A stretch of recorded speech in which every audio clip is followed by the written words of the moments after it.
اوكي اوكي نتورك دي دربته ورا بكادي في بكادي في خراجي من بين فقوته لو في نما هدو تقول جربي تا السوشيال ميديا خنرا بزا هدو تجرا خوان دبتم بينه تجرا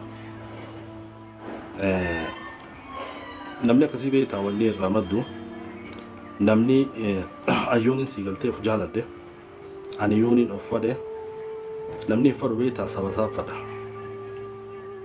namni saba isaa fadhu hamtu uummata isaan fadhu jechuudha dhugaa dubbachuudha warruma amma fakkeenyaaf rakkoo namaa tana gammadus hedduutu jira kanaaf sii galtee suutuma wal hubachiisaatu wadeemna akkas obboleeyyan wanni sii galtee sooshaal miidiyaatuun beeki namni sii galtee faayidaa parsinaal amma fakkeenyaaf giiftiin akka inni ta'e cubbuu hin fadhu dhugaa dubbachuudhaaf sii galtee waan uummata keenya gargar baasaa dubbadhee giiftiin akka inni ta'anii maallaqa hangalaa tanan barbaadu namni sii galtee hanqa addunyaa tana gubbaa jiru waan gaarii takka uummata kanaa godhuudha waan gaarii takka diin keetiif hojjechu namni sii galtee akkanatti yaaduutu barbaachisa kanaaf kabajaa sii galtee uummata kee biratti qabaachuutu waan guddaa diin kee kabajee shariyaa rabbiin sii galtee jeetana eeggattee haala gaarii haala sii galtee rabbiin sirraa fadhu hojjechuun hedduu takka barbaachisaadha as gubbatti ol baateetuma yoo bazaa dubbachaa oolte as gubbatti ol baateetuma yoo nama komachaa oolte wanni silaa godhuu qabnu hedduutu jira dhugaa dubbachuudhaaf kan nuti sii galtee waa hedduu takkaa jira uummanni keenya sii galtee akkaataa uummata fi beekuunis hedduu takka barbaachiftuudha uummanni keenya irraan tana gidiraa hamtuu keessa jira uummata keenya akkamitti bira dhaabbannaa tanarra sii galtee xiyyeeffachuu barbaachisa akkaataa dargaggeessi oromoo kun sii galtee tiktok kanarraa odeeffannoo harkatee barnoota akkaataa itti baratu akkaataa itti sii galtee biyya alaa tana dhaqee dalagatu waan akkasiisan akka uummanni biraa wal barsiisu nama keenya barsiisuutu barbaachisa as gubbaadhaa sii galtee yoo bazabazaa hoggayyuu sii galtee bazabazu dubbachaa oolte gaarii miti gaariin ta'u akkas obboleeyyan akkana gaa waan ni poosti godhus beektaa waan gaarii takka ta'uu qabdi tiktok kana beektaa meeshaa ittiin uummata keenya qoqqoonu goonee fudhachuun qaba meeshaa itti nama keenya itti fayyadnu ta'uu qaba teknooloojiin dhufte tana sii galtee eksersaayisii uummata keenya qoqqootuu irratti sii galtee eksersaayisii godhuun qaba nuti beektaa aadaa akkanaa tana qaba teknooloojii dhufte eessa akkuma uummanni sii galtee maali raacha irratti appilaay godhanii nutoo teknooloojii dhuftu ol baanee sii galtee filooraa fi giiftii argachuudhaaf appilaay maal goone jechuudha uummata kana diiguu irratti kun sii galtee salphina seenaa sii galtee zalaalamtee seenaa hammeenyaa jalaan baane dhugaa dubbachuudhaaf kanaaf obboleeyyan bakka tana sirreeffachuun hedduu barbaachisaadha meeshaa teknooloojii harkaa qabnu tana uummata keenyaan itti fayyaduu barbaachisa mee ummata keessaafuu harargee har'a sii galtee oomisha jumaatiin kufee diinagdeedhaan kufee na dhaqqabaa jechaa jiru kana as gubbaadhaa sii galtee giiftii sii galtee cubbuuta waan hin taane as gubbaa dubbattee harkattee ittuman gammannee beeka mee ummata keenya gargaaruu irratti yoo nuti walitti dhufnee uummanni keenya har'a magaalaa keessaatii oromoo mucaa qabattee haraa irratti beelaa waxalamaa jirtu sana akkamitti sii galtee waa walitti qabnee as gubbaa gargaaruu irratti yoo xiyyeeffannee gaariidha kanaatu tunu baasaa beeka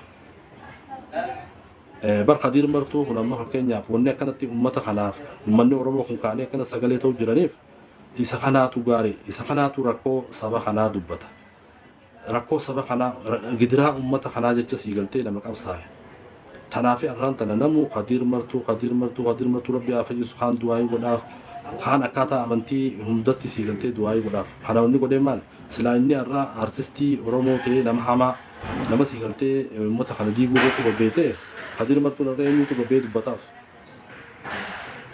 namni gabbee sagalee ta'uu hin jiru kanaaf akkasii obboleeyyan kiyya obboleessa keenya artist Khadiir Martuu sagalee haa taanuufi خرا دندنيون برا هذا بنو بلسفي سنبرا دابدا أكاسين سنجتو بربادا إن شاء الله ما إن شاء الله ما تكشف جنتي إن شاء الله ولقد دهني حاسو نجامي جولة حرارة ilmo abbatti baate ta'uun barbaachisaadha beeku.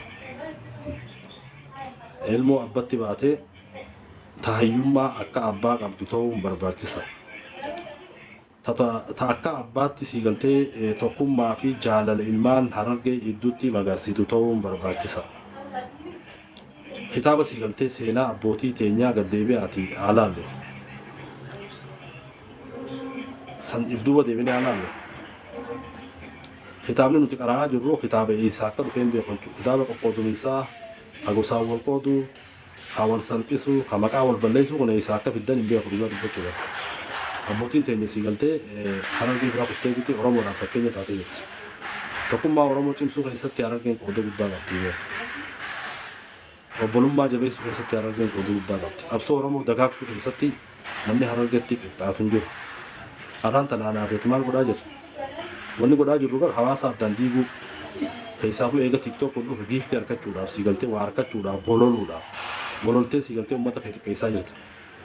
Oromoo teenya keessaa namni biraa mee bar godinni biraa bar akka keenya kanaa miti boo. Yoo ol dhabanillee siigaltee wal yaammatanii jirti bakka wal yaammatanitti waliin haasawanii fudhatanii jechuudha. Nuti siigaltee jenereeshinii argeetu lafa wal lollee TikTok gubbaa wal finnee lolli keenya isa kutaa jechuudha. Gama gosaa murna gosaa if jalatti hiriirsineeti gosa takka irratti bobbaanee walirra bobbaanee wal xiqqeessaa jirra uummata keenya xiqqeessaa jirra beeka. Kun siigaltee nurraan barbaachisa. Jabinaa fi hayyummaa abbootiin teenya qabaachaa turte. Har'a maal godhaa jirra xiqqeessaa jirra. Kanaaf obboleeyyan ilaalcha hamaa kana ilaalcha qoqqoodumisaa kana dhiisaa tokkoomnee akka harargeetti tokkoomnee ummata keenya haadha Oromoo ta magaalaa keessaa beeltii dhooyitee mucaa qabattee karaarra teessee kadhachaa jirtu san haa gargaarru. Kana sii galtee hadir martuu kakaleessa nu qabsaa'e san haa gargaarru. Akkaataan itti gargaaru tokkummaan gargaarutu barbaachisa. Akkasuma sii galtee ijoolleen Oromoo hundinuu godina hundaa hundinuu tokkummaa jabeessuutu barbaachisa. Tokkummaa jabeessitanii ummata keessan gargaaru. Kanaaf asuma gubbaa sii galtee boombii ol dhoosuun tun gaarii miti akka sabaatti gaarii miti. Hedduu takka waan salphinaa keessa jirra. Kanaaf obboleeyyan kiyya akkasii inshaallah yoo yeroo harkannee inshaallah xiqqoo booda mee seennee jirti irraa dubbachuu teenya inshaallah. Kanaaf akkasii warri na jala jirtanii na waliin turtan reefus hedduu takka galatooma. Wanni nuti godhuu qabnu waan gaarii poostii haa goonu waan gaarii sheer haa goonu. Akkasii galtee amantii teenyaattis waan gaarii waliif dabarsu jecha gaarii poostii godhu. Waan namni irraa barachuu qabu poostii godhu sheer godhu. Kun sii galtee waan nu barbaachisaati beeka. Waan hin taane sii galtee bar nuti san abbootii teenya bara uummata harargee kana beektaa wanni jiru. Qabsoo Oromoo tana bar qabsoo Oromoo tana asiin bakka amma geesse tana geessisuudhaaf wareegama guddaa kafalanii beeku.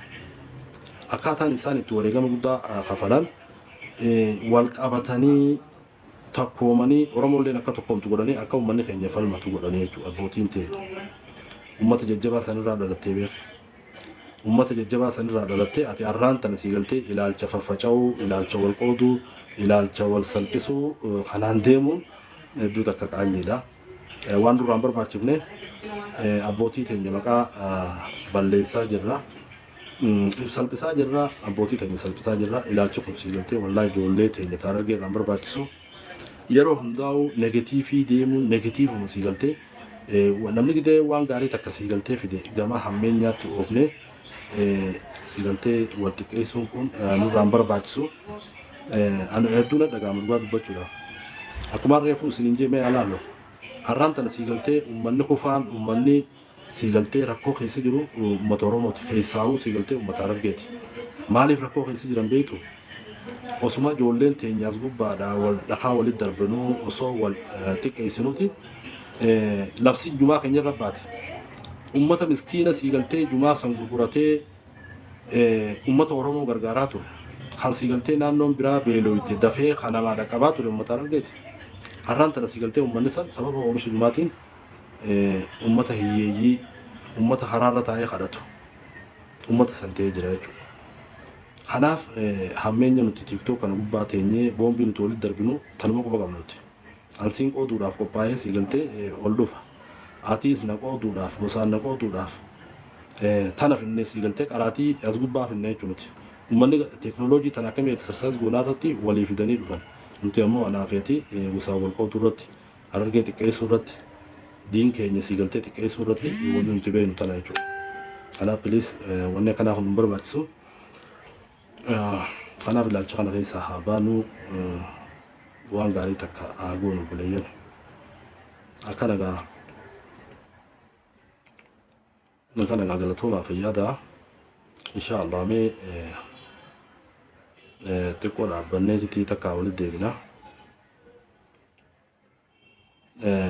waan gaarii yaada gaarii siigaltee yaada bilchaataa yaada tokkummaa deemuutu barbaachisa jechuudha.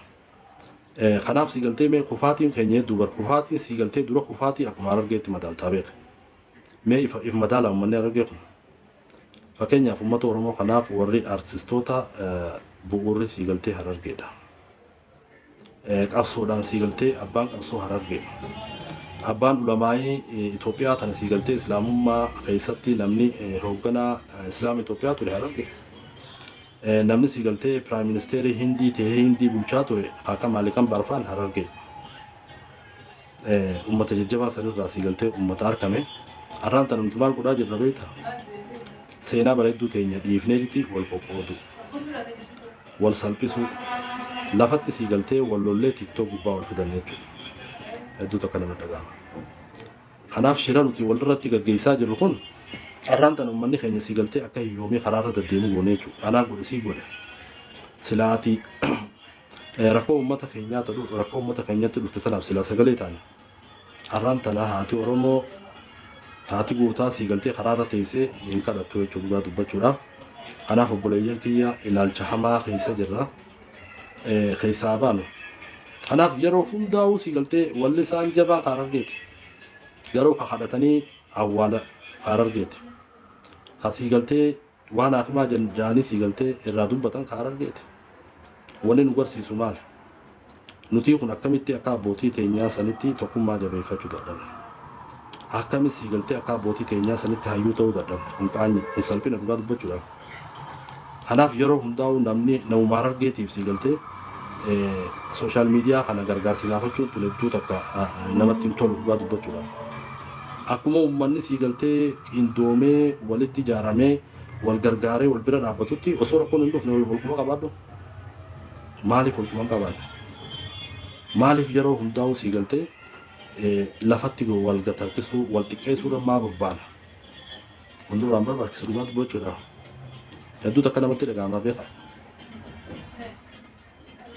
Kanaaf bilis ilaalcha hamaa kana keessa haa baanu. Ilaalchi kun siigaltee wallaahi ilaalcha dogongoraati, ilaalcha salphinaati. Uummata Oromoo bal'aa kana beektaa yoo harargeen jabaatte uummanni Oromoo bal'aan kun jabaachuu danda'a beeka. Bara tokkummaan Oromoo harargee irratti hunduutti beeka. Bu'uurri siigaltee tokkummaadhaa yoo harargeen tokkoomte Oromoon tokkoomtee jabaattee fuula dura deemuu dandeessi. Tana siigaltee ifa amansiisuu hin dandeenya namni ta'e. Yeroo hundaa'uu siigaltee yaada negatiivii finnee tuba tiktoo kanarra finnee wal dhukkee walirraa kaafne jechuudha. Wal xiqqeessine jechuudha. Boombii walitti gallaqqifne yaabbaleessu. Yeroo takka takkaan uummatuma harargee jenereeshiniin amma jirtu tun dhiiroo dhugumaan siigaltee jenereeshinii harargeetiin jira. Uummanni keenya siigaltee uummata irraa waa baratani. Uummata siigaltee seenaa bareedduu akka Oromootti qaba. Uummata siigaltee warra sirni nafxanyaa humnaan cabse. Uummata keenya nagarre. Calanqoo rabbar gootummaa uummata keenya uummata siigaltee waraana kuma soddomiin uummanni keenya haqawwee hin qabne meeshaa aadaatiin waraana kuma sadiini sirna nafxanyaa dura dhaabbatanii dhukkeerraa haasaa turan jechuudha. Warra akkasii irraa dhalannee beeku. Har'aan tana nuti siigaltee seenaa teenyallee seenaa abbootii teenyallee dubbisuu dadhabnee jirti sooshaal miidiyaa kanarra baanee wal qoonna maqaa wal balleessina seenaa abbootii teenyaa xiqqeessina please wanni akkanaatu nu barbaachiftu wanni nu barbaachisu tokkummaadha wal quba qabaannee ummata keenya quba qabaachuu kanaaf siigaltee dhaltii Harargee hundinuu wal quba qabaachuun hedduu barbaachisaadha wanni siigaltee Harargee jennuuf obboleeyyan kiyya warri naannoo biraa ummata keenya kanaatu siigaltee haala hin taane keessa jira ummata keenya kanaatu wal quban qabna ummata keenya Harargee kanaatu wal dagatee jira kanaafiin siigaltee dhaloota Harargee kana dubbachaa jira malee hunda naannoo hundoo laallee barra jajjabdu bara ammas koomandoon jaarmee jabaa qabdi jaarmee siigaltee maallaqa gurguddaa baasee nama gargaaruu qabdi shanan gibee siigaltee warra jimmaa akkasitti qaba walloon qabdi booranni qaba siigaltee namni siigaltee seenaa jabduu qabu tokkummaan qabne ka wal qoqqoodu dhaloota Harargeeti kumpiliis nun barbaachisu kanaaf obboleeyyan kiyya ilaalcha kana keessa haa baanu tanaan jechuu barbaada gaa obboleeyyan inshaallah guyyaa arraga arruma guyyaa duraatiin dhufee beeyta anillee waa isinirra beekeetii miti dhaamsa xiqqaa tokko dhaamsa siigaltee mee ummata keenya ni fayyada jechuun isiniif gaffiti jechuun hayyoota warri hedduu siigaltee warri as jala jiru hayyoota warra narra beeku garuu siigaltee akka dhaamsaatti mee waan xiqqoo takka yoo hin jee gaarii kan jiru raayeen akkasitti isinii gaffite akkasii galatooma kan yaada inshaallah wal arginaa guyyaa biraa waliin haasofnaa rabbi isin wajjaa jiraatu artist Kadir Martullee rabbi fayyaa itti haa ta'u khayrii isaa qunnamsiisu rabbi irraa kaasu akkasii obboleeyyan kiyya inshaallah haa jajjabaannu yaa ijoollee teenya Harargee bakka teentanii wanni dalaydan keessatti wal qabachuu wal bira dhaabbachuun hedduu nu barbaachisa Harargeen jabaachuun Oromoon jabaachuudha Harargee wal qabachuun Oromoo wal qabachuudha akkasitti siigaltee wal hubachuun hedduu barbaachisaadha isin siigaltee ilmaan gootarraa dhalate isin ilmaan hayyootarraa dhalate isin ilmaan ulamaa irraa dhalate beeku warra qaaliidha dhugaa dubbachuudhaaf qaalamina keessan bilis gadi lakkisinaa akkasitti haa jajjabaannu jechuu barbaada Abubakar galatoome yeroo kiyya hundi keessanuu galatooma rabbi isin waliin haa jiraatu rabbi fayyaa isinitti haa ta'u inshaallah dhufneetitti waan rabbi nu beeksise isin hundinuu hayyoota isin hundinuu beeytota akkasitti inshaallah waliin dubbannaa rabbi jee akkasii nagaan haa jiraadha galatooma